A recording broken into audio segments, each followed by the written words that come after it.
Neeraja, how do you feel? ಕನಸು ಕಾಣ್ತಿದ್ದೀನೇನೋ ಅನ್ಸುತ್ತೆ. ಇದು ಕನಸಲ್ಲ, ನನ್ನ ಜೊತೆಲೇ ಇದೆಯಾ? ನಾನು ಯಾಕೆ ಇಲ್ಲಿ ಕರ್ಕೊಂಡ್ ಬಂದಿದ್ದು? ನೀನು ಬೆಂಗಳೂರು ವಾತಾವರಣದಿಂದ ದೂರ ಬಂದ್ರೆ ನಿನಗೂ ಅನುಕೂಲ ಆಗ್ಬೋದೇನೋ ಅಂತ.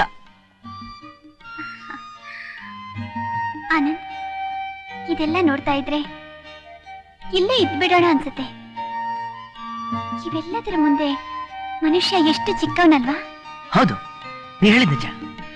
ನಿಜ, ಈ ಬೆಟ್ಟ, ಮರ, ಗಿಡ ಇದೆಲ್ಲ ನೋಡ್ತಾ ಇದ್ರೆ ನಿನ್ ಮನ್ಸಿಗೆ ಏನನ್ಸುತ್ತೆ? ಇದುವರೆಗೂ ನನ್ನ ಕೈಗೆ ಸಿಗದೆ ಇದ್ದ ವಸ್ತು ಈಗ ನನ್ನ ಕೈಗೆ ಸಿಕ್ಕಿದೆ ಅಂತ ಅನ್ನಿಸ್ತಿದೆ. ಆ ವಸ್ತು ಯಾವ್ದು ನೀರಜ? ಆ ವಸ್ತು ಬೇರೆ ಯಾವುದೂ ಅಲ್ಲ ಆನಂದ್, ಅದು ನನ್ನ ಹೃದಯ.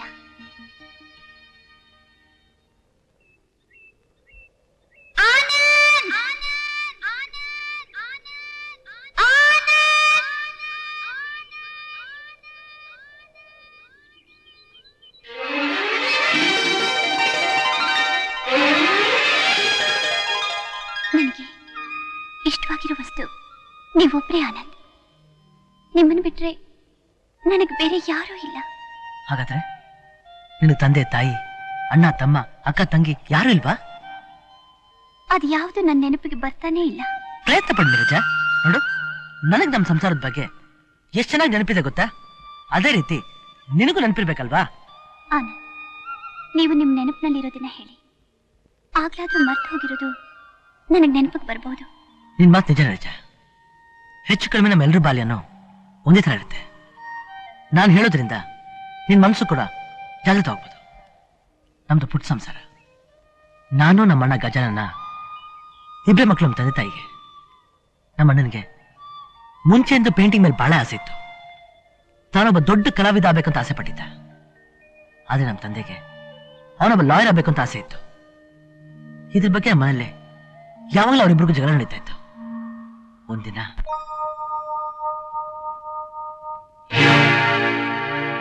ಗಜಾನನ, ಅಪ್ಪ ನೀವು ಯಾಕೆ ಬರಬಾರ್ದಾಗಿತ್ತೇನು? ನೀನು ಕದ್ದು ಪೇಂಟಿಂಗ್ ಮಾಡೋದನ್ನ ನಾನು ನೋಡ್ಬಿಟ್ಟೆ ಅಂತ ಗಾಬರಿ ಆಗ್ತಿದ್ಯೇನು? ಹಾಗಲ್ಲಪ್ಪ, ಇದು ನಾನು ನಿನಗೆ ಎಷ್ಟು ಸರ್ತಿ ಹೇಳಿದೀನಿ, ಚಿತ್ರಕಲೆ ಬೇಡ, ಲಾಯರ್ ಆಗು ಅಂತ. ನನ್ನ ಮಾತಿಗಿಂತ ಕಲೆನೇ ಹೆಚ್ಚಾಯ್ತಾ ನಿನಗೆ? ಅಪ್ಪ, ಮುಂಚಿಂದಲೂ ನನಗೆ ಚಿತ್ರಕಲೆ ಅಂದ್ರೆ ಪ್ರಾಣ ಅಂತ ನಿಮಗೂ ಗೊತ್ತು. ನಾನು ದೊಡ್ಡ ಕಲಾವಿದನಾಗಬೇಕು ಅಂತ ಹಗಲು ರಾತ್ರಿ ಕಷ್ಟ ಪಡ್ತಿದ್ದೀನಪ್ಪ. ನಾನು ಎಲ್ರಿಗಿಂತ ಭಿನ್ನವಾಗಿರ್ಬೇಕು, ಈ ಮನೆಗೆ ಒಳ್ಳೆ ಹೆಸರು ತರಬೇಕು ಅಂತ ಎಷ್ಟು ಆಸೆ ಇಟ್ಕೊಂಡಿದ್ದೀನಿ ಗೊತ್ತಾ ಅಪ್ಪ. ಲಾಯರ್ ಯಾರು ಬೇಕಾದ್ರೂ ಆಗ್ಬಹುದು, ಆದ್ರೆ ಎಲ್ರೂ ಕಲಾವಿದರಾಗೋಕ್ ಸಾಧ್ಯನಾ? ಓಹೋ, ನನಗೇ ಉಪದೇಶ ಮಾಡೋ ಹಾಗಾಗ್ಬಿಟ್ಟಿಯ ನೀನು? ನಿನ್ನ ಲಾ ಓದಿಸಿದ್ ಯಾತಕ್ಕೋ? ನಾನು ದೊಡ್ಡ ಲಾಯರ್ ಆಗಿ ಸಮಾಜದಲ್ಲಿ ಒಳ್ಳೆ ಹೆಸರು, ಹಣ, ಗೌರವ ಸಂಪಾದನೆ ಮಾಡ್ಲಿ ಅಂತ. ಸುಳ್ಳು ಸಾಕ್ಷಿಯಿಂದ ಸುಳ್ಳನ್ನೇ ಸತ್ಯ ಮಾಡಿಸಿ ಬದುಕೋಕ್ ಇಷ್ಟಪಡೋಲ್ಲಪ್ಪ ನಾನು. ನನಗೂ ಆಸೆಗಳಿವೆ. ನಾನು ಬದುಕಿದ್ರೆ ಕಲಾವಿದನಾಗಿಯೇ ಬದುಕ್ತೀನಿ ಹೊರತು ಅವರಿವ್ರು ಕೊಡೋ ಎಂಜಲ್ ಕಾಸಿ ಕೈ ಒಡ್ಡಿ ಬದುಕೋಕ್ ಇಷ್ಟಪಡೋಲ್ಲಪ್ಪ. ಏನಂದ್ರೆ? ಯಾಕಪ್ಪ ಅರ್ಧಕ್ಕೆ ನಿಲ್ಸ್ಬಿಟ್ರಿ? ಅದೊಂದೇ ತಾನೇ ಬಾಕಿ ಉಳಿದಿರೋದು. ಹೊಡೆಯಪ್ಪ, ಅದನ್ನು ತೀರ್ಸ್ಕೊಂಡ್ಬಿಡಿ. ಅವರು ನಿನ್ ತಂದೆ, ನಿನ್ ಒಳ್ಳೇದಕ್ಕೋಸ್ಕರ ಎರಡು ಬುದ್ಧಿ ಮಾತು ಹೇಳಿದ್ರೆ ಅವ್ರನ್ನೇ ದಬಾಯಿಸ್ತೀಯ. ಏನಂದ್ರೆ ಅವನೇನೋ ಇಷ್ಟ ಪಡ್ತಾ ಇದ್ದಾನೆ, ಬಿಟ್ಟು ಬಿಡಿ. ಮಗನ ಮೇಲೆ ಕೈ ಎತ್ತೋದ್ ಸರಿನಾ? ಬಂದ್ಬಿಟ್ಟ ಮಗನ ಬಗ್ಗೆ ವಹಿಸ್ಕೊಂಡು ಮಾತಾಡೋದಕ್ಕೆ. ನೋಡು, ಈ ಮನೇಲಿ ನಾನು ಏನ್ ಹೇಳ್ತೀನೋ ಅದೇ ನಡಿಬೇಕು. ಹೇಗ್ ಬದುಕ್ಬೇಕು ಅಂತ ಹೇಳ್ತೀನೋ ಹಾಗೆ ಈ ಮಕ್ಳು ಬದುಕ್ಬೇಕು. ಬಿಂದು ಮಾಧವರ ಮಗ ಒಬ್ಬ ಡಾಕ್ಟರ್ ಅದ, ಇನ್ನೊಬ್ಬ ಅಪ್ಪ ಪೋಲಿಯಾಗಿ ಬೀದಿ ಬೀದಿ ಅಲಿತಿದ್ದಾನೆ ಅಂತ ಜನ ಮಾತಾಡ್ಕೊಳ್ಳೋದು ನನಗಿಷ್ಟ ಇಲ್ಲ. ಅಪ್ಪ, ಚಿತ್ರಕಲೆ ಅನ್ನೋದು ಅಪಾಬೋಲಿ ಕೆಲಸ ಅಲ್ಲಪ್ಪ, ಇದಕ್ಕೂ ಗೌರವ ಇದೆ. ಏನಂದ್ರೆ ಗೌರವ? ಗೌರವ ಇದೆ.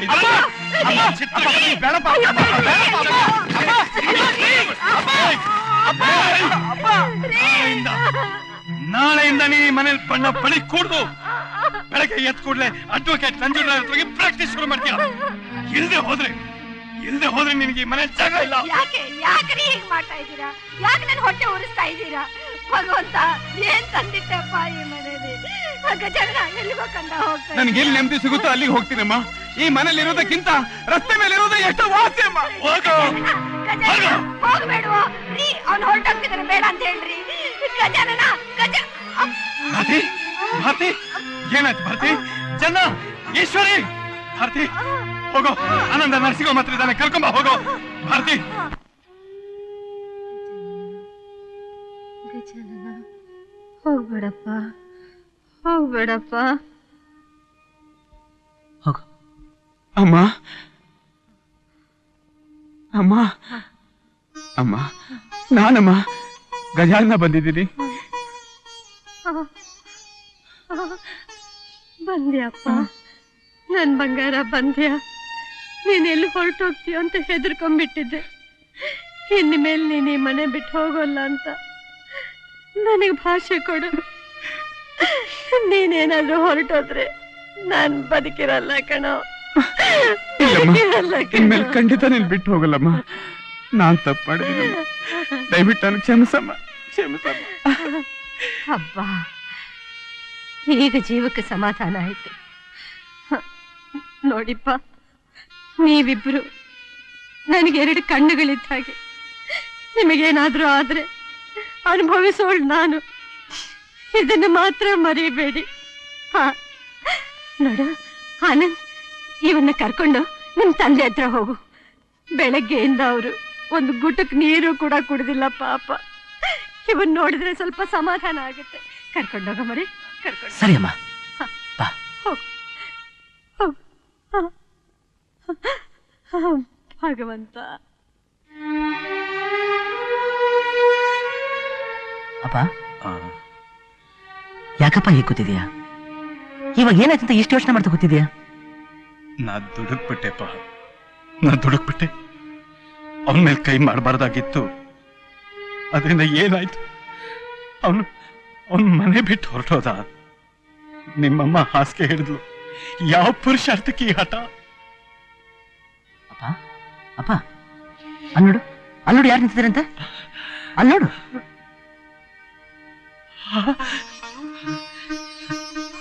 ಗಜಾನನ, ಕಡೆಗೂ ಬಂದಿಯಪ್ಪ. ನಿಮ್ಮಪ್ಪನ ಮೇಲೆ ನಿನಗೆ ಕೋಪ ಹೋಯ್ತಪ್ಪ? ನಾನ್ಯಾಕಪ್ಪ ನಿಮ್ಮ ಮೇಲೆ ಕೋಪಿಸ್ಕೊಳ್ಳಿ? ತಪ್ಪು ನಂದೇ ಅಪ್ಪ. ನಾನು ವಾದ ಮಾಡಬಾರ್ದಾಗಿತ್ತು. ದಯವಿಟ್ಟು ನನ್ನ ಕ್ಷಮಿಸ್ಬಿಡಿ ಅಪ್ಪ. ತಪ್ಪು ನಿಂದಲ್ಲಪ್ಪ, ನಿಂದಲ್ಲ. ಕೆಟ್ಟ ಹಠ ನಂದು. ನನ್ನ ರಕ್ತ ಹಂಚ್ಕೊಟ್ಟಿರೋ ನಿನ್ನಲ್ಲೂ ಆ ಹಠ ಇರುತ್ತೆ ಅನ್ನೋದನ್ನ ಅರ್ಥ ಮಾಡ್ಕೊಳ್ದೆ ಹೋದ್ನಲ್ಲೋ. ಅಪ್ಪ, ಬೆಳಿಗ್ಗೆ ನೀವು BP ಮಾತ್ರ ತಗೊಂಡಿಲ್ಲ, ಅದಕ್ಕೆ ನಿಮ್ BP ರೈಸ್ ಆಗಿದೆ. ಬರೀ BP ಏನಪ್ಪ, ನನ್ನ ಎಲ್ಲ ಕಾಯಿಲೆಗೂ ಔಷಧಿ ನೀನೇ ಕಣು, ನೀನೇಪ್ಪ. ಅಮ್ಮ, ಸಿಕ್ತು ಸಿಕ್ತು, ನನಗೆ ಸಿನ್ಸಿನಾಟಿ ಸಿಕ್ತು. ಅಪ್ಪ, ಸಿಕ್ತು. ಅಮ್ಮ, ನನಗೆ ಸಿಕ್ತು. ಏನು ಸಿಕ್ತು ಸಿಕ್ತು ಅಂತ ಹೇಳ್ತಾ ಇದೆಯಲ್ಲ, ಅದೇನ್ ಸಿಕ್ತು ಅಂತ ಹೇಳು. ಅಂದ್ರೆ ಸಿನ್ಸಿನಾಟಿ ಸ್ಕಾಲರ್ಶಿಪ್ ಸಿಕ್ತು. ನಾನು ಅಮೆರಿಕ ಹೋಗ್ತಾ ಇದ್ದೀನಿ. ಅಮೆರಿಕಾ.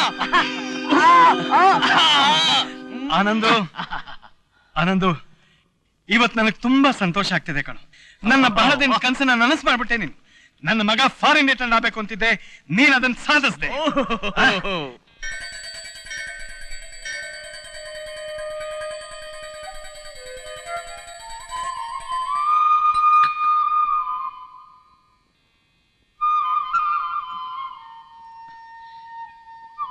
ಕೊಡಿ. ಅಂತೂ ನನ್ನ ಮನಸ್ಸಿನ ಆಸೆ ಹಾಗೆ ನಮ್ಮ ಆನಂದು ದೊಡ್ಡ ಡಾಕ್ಟರ್ ಆಗಿ ಅಮೆರಿಕಾಗೆ ಹೋಗ್ತಾ ಇದ್ದಾನೆ. ಹಾಗೆ ಈ ಗಜಾನನನು ಒಬ್ಬ ದೊಡ್ಡ ಲಾಯರ್ ಆದ್ರೆ ನನ್ನ ಮನಸ್ಸಿಗೆ ಸಂತೋಷ ಆಗತ್ತೆ. ನಿನ್ಗೆ ಯಾಕಪ್ಪ ಯೋಚನೆ? ನೋಡ್ತಾ ಇರು, ನಮ್ಮ ಅಣ್ಣನ ಒಬ್ಬ ದೊಡ್ಡ ಲಾಯರ್ ಆಗ್ತಾನೆ ಅಲ್ಲೇನೋ. ಈಗ ನೀವೆಲ್ಲ ನಡೀರಿ. ನಡೀರಿ ನಡೀರಿ. ಅಮ್ಮ, ನಡಿಯಮ್ಮ. ಏನ್ ಆನಂದ, ಅಪ್ಪನ ಮುಂದೆ ಹೀಗೆ ಹೇಳ್ಬಿಟ್ಟೆ? ಅಣ್ಣ, ಅಪ್ಪನ ಮನಸ್ಸು ಏನಂದ್ರೆ ನಿಂಗೆ ಚೆನ್ನಾಗಿ ಗೊತ್ತು. 1000 ಸುಳ್ಳು ಹೇಳಿ ಒಂದು ಮದುವೆ ಮಾಡು ಅಂತ ಕೇಳಿಲ್ವಾ? ಅಂಥದ್ರಲ್ಲಿ ನಂದೊಂದು ಸುಳ್ಳಿಂದ ಅಪ್ಪನ ಮನಸ್ಸಿಗೆ ಸಂತೋಷ ಸಿಗೋದಾದ್ರೆ ನಾವ್ ಯಾಕೆ ಸಂತೋಷನ ಕೊಡಬಾರ್ದು? ಅಂದ್ರೆ ನೀನು? ಹೌದು, ನೀನೊಬ್ಬ ದೊಡ್ಡ ಕಲಾವಿದ ಆಗೋದನ್ನ ನಾನು ಬಯಸ್ತೀನಿ. ಸದ್ಯ ನನಗೆ ಎಲ್ಲಿ ಕೈ ಕೊಟ್ಬಿಡ್ತೀವಿ ಅಂತ ಹೆದರ್ಬಿಟ್ಟಿದ್ದೆ. ಎಲ್ಲಾದ್ರೂ ಉಂಟಣ್ಣ, ನಾ ಅಮೆರಿಕದಿಂದ ಬಂದ್ಮೇಲೆ ಫಸ್ಟ್ ನಿನಗೊಂದು ಕಲಾಶಾಲೆ ಕಳ್ಸ್ಕೊಡ್ತೀನಿ. ನಾ ಅಮೆರಿಕದಿಂದ ವಾಪಸ್ ಬರೋ ಹೊತ್ತಿಗೆ ಮನೇಲಿ ತುಂಬಾ ಬದಲಾಗೋಗಿತ್ತು. ನಮ್ಮ ತಂದೆ ಗಜಾನನ ಒಬ್ಬ ಲಾಯರ್ ಬೇಕಂತ ಆಸೆ ಪಟ್ಟಿದ್ರು.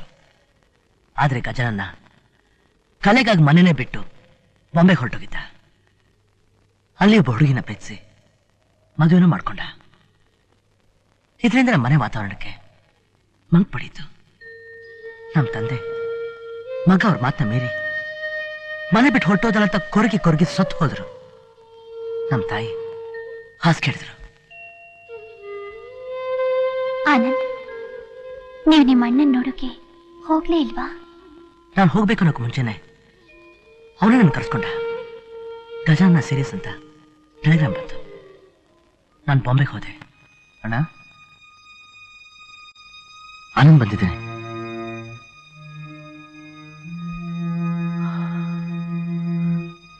ಎಂತ ಕೆಲಸ ಮಾಡ್ಕೊಂಬಿಟ್ಟಿ ಅಣ್ಣ. ಅಮೆರಿಕದಿಂದ ಬಂದ್ಮೇಲೆ ನಾನು ಸ್ಟುಡಿಯೋ ಕಟ್ಸ್ಕೊಡ್ತೀನಿ ಅಂತ ಹೇಳಿಲ್ವಾ? ನೀನ್ ಯಾಕೆ ನನಗೂ ಹೇಳಿದೆ ಬಾಂಬೆಗೆ ಬಂದ್ಬಿಟ್ಟೆ? ನಾನಿಲ್ಲಿಗೆ ಬಂದು ಮೋಸ ಹೋಗ್ಬಿಟ್ಟೆ ಆನಂದ್. ದಯವಿಟ್ಟು ನನ್ನ ಕ್ಷಮಿಸ್ಬಿಡು. ನಾನು ಸಾಯೋದಕ್ಕೆ ಬಿಡೋದಿಲ್ಲ ಅಣ್ಣ. ನಾನು ಬೆಂಗಳೂರು ಕರ್ಕೊಂಡು ಹೋಗ್ತೀನಿ. ನಾನು ಉಳಿಸ್ಕೋತೀನಿ. ನಾನು ನಿನ್ ಕೈ ಬಿಡೋದಿಲ್ಲ. ಅಪ್ಪ ಇಲ್ಲಿವರೆಗೂ ಬರ್ತಾರೆ ಅಂತ ನಾ ಜೀವ ಹಿಡ್ಕೊಂಡಿದ್ದೆ. ಅವ್ರು ಬರ್ಲಿಲ್ಲ. ನೀನಾದ್ರೂ ಬಂದಿಲ್ಲ, ಅಷ್ಟೇ ಸಾಕು. ನನ್ನ ಆಯುಸ್ ಮುಗೀತು.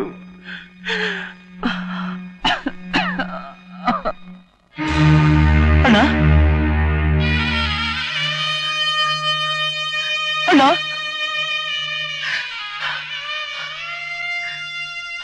ಅಣ್ಣ. ಆನಂದ್, ಸಮಾಧಾನ ಮಾಡ್ಕೊಳ್ಳಿ. ನಿಮಗೆ ಎಷ್ಟು ದುಃಖ ಆಗ್ತಿದೆ ಅಂತ ನನಗೆ ಚೆನ್ನಾಗಿ ಅರ್ಥ ಆಗ್ತಿದೆ. ಗಜಾನನ ನನಗೂ ಆತ್ಮೀಯ ಮಿತ್ರ. ಅವನು ಕಳ್ಕೊಂಡು ನನಗೆ ದಿಕ್ಕೇ ತೋಚದಾಗ ಆಗ್ತಾ ಇದೆ. Take it easy please.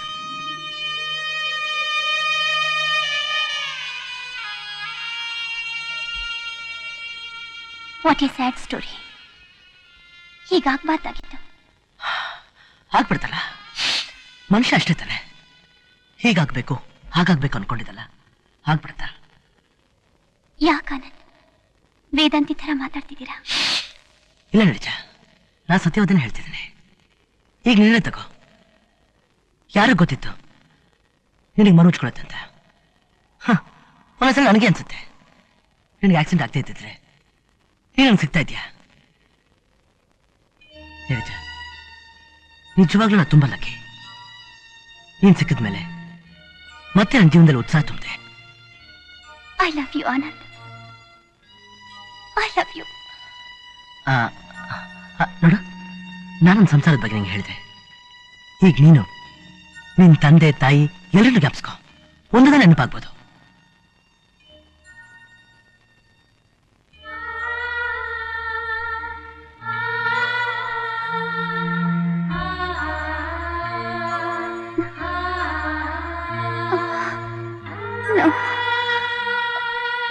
ಇಲ್ಲ, ನನಗೇನು ನೆನಪು ಬರ್ತಾ ಇಲ್ಲ. ಯಾಕೋ ಯಾಕೋ ನನಗೆ ನನ್ನ ಬಗ್ಗೆನೇ ಸಿಟ್ಟು ಬರ್ತಾ ಇದೆ. ನಿಜ ನೋಡು, ತೊಂಡು ಇವತ್ತರ ನಾಳೆ ನಿಧಾನ ಜ್ಞಾಪಕ ಬರ್ಬೋದು. ಅದಕ್ಕೋಸ್ಕರ ತಲೆಯ ಕೆಡ್ಸ್ಕೊತೀಯ. ಕಾಮ್ ಡೌನ್ ಬಾ. ಯಜಮಾನ್ರೆ, ಒಂದ್ ಸಿಂಗಲ್ ಡಬಲ್ ರೂಮ್ ಖಾಲಿ ಆಯ್ತಾ? ಗುಡ್ ಮಾರ್ನಿಂಗ್ ಬರ್ಬೇಕು. ತಾವ್ ಎಲ್ಲಿಂದ ಬರ್ತಾ ಇದ್ದೀರಾ? ತಮ್ಗೆ ಎಂತ ಬೆಡ್ರೂಮ್ ಬೇಕಾಗಿತ್ತು?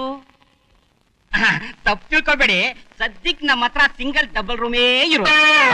ಸಿಂಗಲ್ ಡಬಲ್ ರೂಮ ಹಾಗಂದ್ರೆ ಏನ್ರಿ? ಸಿಂಗಲ್ ರೂಮ್ ನಲ್ಲಿ ಡಬಲ್ ಆಗಿ ಮಲ್ಗೋದು. ಆದ್ರೆ ಅದು ಓಹ್, ಹೀಗೋ ಸಮಾಚಾರ. ಸರ್, ನಿಮ್ಮಿಬ್ಬರಿಗೂ ಮದುವೆ ಆಗಿದೆಯೋ? ಮುಂದಿನ ತಿಂಗಳು ಆಗುತ್ತೆ. ಮುಂದಿನ ತಿಂಗಳು ಅಡ್ವಾನ್ಸ್ ಹನಿಮೂನ್. ಹೌದು, ಅದಕ್ಕೆ ಒಂದ್ ತಿಂಗಳು ಮುಂಚೆನೆ ಮಾಡ್ಬಿಟ್ಟಿದೀವಿ. Sir, you are lucky sir. Before one after one, ಮೊದಲೊಂದು ಆಮೇಲೊಂದು. ಅಯ್ಯೋ ಚಂಡಾಲ. ಸುಮ್ನೆ ಅದನ್ನ ಕಟ್ಕೊಂಡು ನಿಮ್ಗೇನಾಗಬೇಕು? ಸರ್, ಎಲ್ಲ ರೂಮ್ ಬುಕ್ ಆಗಿದೆ. ಒಂದ್ ಸಿಂಗಲ್ ರೂಮ್ ಇದೆ, ಅದನ್ನ ಬೇಕಾದ್ರೆ ನಿಮ್ಗೆ ಕೊಡ್ತೀನಿ. ಆನಂದ್, ಅದ್ ಹೇಗ್ ಸಾಧ್ಯ? ಒಂದೇ ರೂಮಲ್ಲಿ ಇಬ್ರು ಇರೋದಾ? ಬೇಡ, ಬೇರೆ ಎಲ್ಲಾದ್ರೂ ಹೋಗೋಣ. ಸುತ್ತಮುತ್ತ ಯಾವ ಹೋಟ್ಲು ಇಲ್ಲ. ಈ ಬೆಟ್ಟದ ಬುಡದಲ್ಲಿ ಒಂದು ಹೋಟ್ಲ್ ಐತೆ. ಅಲ್ಲಿ ಈ ರಾತ್ರಿ ನೀವು ಕಳೆಯೋದಕ್ಕೆ ಸಾಧ್ಯ ಇಲ್ಲ. ಯಾಕಾ? ಅಲ್ಲಿ ಮೋಹಿನಿ ಪಿಶಾಚಿ ಇದೆ.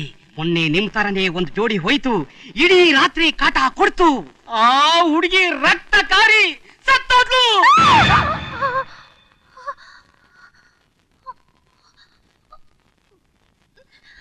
ಹಾಗಾದ್ರೆ ಇಲ್ಲೇ ಇರೋಣ. ಇಷ್ಟು ಕಾಲ ಎದುರ್ಕೋತೀಯ? ನಿನ್ ಜೊತೆ ನಾ ಇಲ್ಲ? Take courage. ಅದೆಂತ ದೇವ ಪಿಶಾಚಿ, ನೋಡಬೇಡ. ಬೇಡ, ನಾನು ಅಲ್ಲಿಗೆ ಬರಲ್ಲ. ಇಲ್ಲೇ ಅಡ್ಜಸ್ಟ್ ಮಾಡ್ಕೊಂಡಿರೋಣ. ಆಯ್ತು, ಬನ್ನಿ ಸರ್, ಇದೆ ಸರ್ ಸಿಂಗಲ್ ಡಬಲ್ ರೂಮ್ ಒಂದೇ ಬೆಡ್ ಇಬ್ಬರಿಗೆ. ಪರವಾಗಿಲ್ಲ, ಅಡ್ಜಸ್ಟ್ ಮಾಡ್ಕೋಬಹುದು. ಏನಪ್ಪ ಬಾತ್ರೂಮ್ ಹೀಟರ್ ಎಲ್ಲ ಇದೆಯಾ? ಹೀಟರ್ ಇದೆ ಸರ್, ಕರೆಂಟ್ ಇಲ್ಲ. ಏನೇ ಹೇಳ್ತಿದ್ಯಾ? ಹೀಟರ್ ಇದೆ ಅಂತ ಹೇಳ್ತೀಯಾ, ಕರೆಂಟ್ ಇಲ್ಲ ಅಂತ ಹೇಳ್ತೀಯಾ, ಬಿಸಿಲು ಏನ್ ಮಾಡೋದು? ಆ ಪ್ರಾಬ್ಲಮ್ ಇದೆ ಸರ್. ಅದಕ್ಕೆ ಗೌರ್ಮೆಂಟ್ ನವರು ಸೋಲಾರ್ ಹೀಟರ್ ನ ಮೇಲ್ ಫಿಕ್ಸ್ ಮಾಡಿದ್ದಾರೆ. 24 ಗಂಟೆನೂ ಬಿಸಿನೀರು ಬರುತ್ತೆ. ನೀವು ಯಾವಾಗ ಬೇಕಾದ್ರೂ ಸ್ನಾನ ಮಾಡ್ಕೋಬಹುದು, ಬೇಕಾದ್ರೆ ಜಲಕ್ರೀಡೆನೂ ಆಡ್ಕೋಬಹುದು. ಅಪ್ಪಪ್ಪ, ಬೋರ್ವೆಲ್ ಸಖತ್ತಾಗಿ ತಲೆ ತೂತ್ ಮಾಡ್ಬಿಟ್ಟ. ನೀರಜ, ನಾ ಹೊರಗಡೆ ಮಲ್ತೀನಿ. ಬೇಡ ಬೇಡ, ನೀವಿಲ್ಲೇ ಮಲ್ಕೊಳ್ಳಿ, ನಾನೇ ಬಾಲ್ಕನಿಲ್ ಮಲ್ಕೋತೀನಿ. ನೋಡು, ನೀನ್ ಪೇಷಂಟ್, ನಾನು ನಿನ್ ಡಾಕ್ಟರ್. ಪೇಷಂಟ್ಸ್ ಯಾವಾಗ ಡಾಕ್ಟರ್ ಹೇಳ್ತಾರೆ ಕೇಳ್ಬೇಕು. So you sleep here. ಬಾ ಮಲ್ಕೋ ಮಲ್ಕೋ ಮಲ್ಕೋ. ಗುಡ್.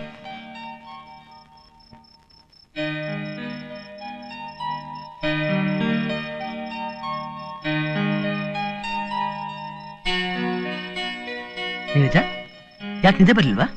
ಇಲ್ಲ, ನಿಮಗೆ? ನನಗೂ ಬರ್ತಾ ಇಲ್ಲ. ನಿದ್ದೆ ಬರ್ತಾ ಇದ್ರೆ ಏನ್ ಮಾಡ್ಬೇಕು? ಸ್ಲೀಪಿಂಗ್ ಟ್ಯಾಬ್ಲೆಟ್ಸ್ ತಗೋಬೇಕು. ಅಂಥದಕ್ಕೆಲ್ಲ ಅಡಿಕ್ಟ್ ಆಗ್ಬಾರ್ದು, ನನಗದು ಇಷ್ಟ ಇಲ್ಲ. ಇಲ್ದಿದ್ರೆ ಯಾವ್ದಾರ ಸುಂದರವಾದ ವಿಚಾರದ ಬಗ್ಗೆ ಯೋಚಿಸ್ತಾ ಇರಬೇಕು. ತನಗ್ ತಾನಾಗೆ ನಿದ್ದೆ ಬರುತ್ತೆ. ನಿಜವಾಗ್ಲೂ? ಖಂಡಿತ, ಬೇಕಾದ್ರೆ ಟ್ರೈ ಮಾಡು.